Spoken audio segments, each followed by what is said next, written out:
बोला बोला बाबा महेंद्रनाथ की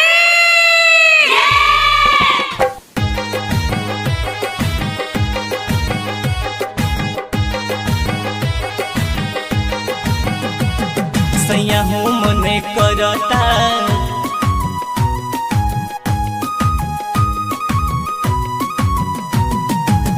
पिए के कोला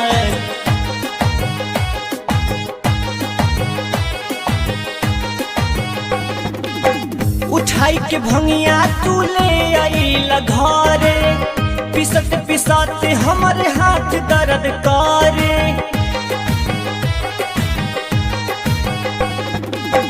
उठाई के भंगिया तू ले आइला घरे पिसत पिसत हमरे हाथ दर्द करे अभी ओई रात के भुलाई दे भोला राजा हो मने करता पिए के कोला सैया हो मने करता पिए के कोला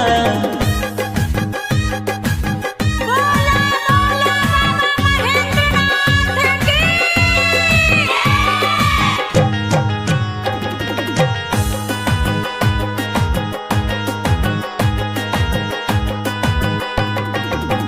पिछले सवनवा में कैल रहवादा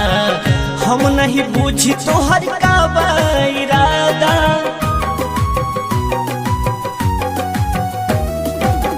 पिछले सवनवा में कैल रहवादा हम नहीं बुझी तोहर का इरादा नंद से ऑर्डर दिलवाई दे भोला राजा हो मन करता पिए के कोला सैया हो मन करता पिए के कोला बोला बोला बाबा गरीबनाथ की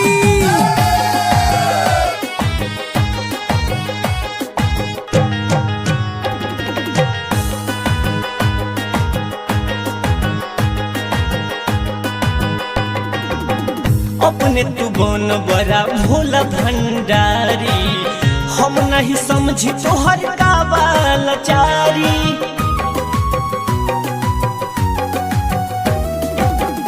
अपने तू बन बड़ा भोला भंडारी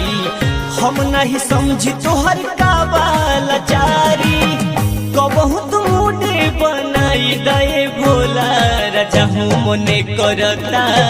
पिए के कोला सैया हूँ मने करता पिए के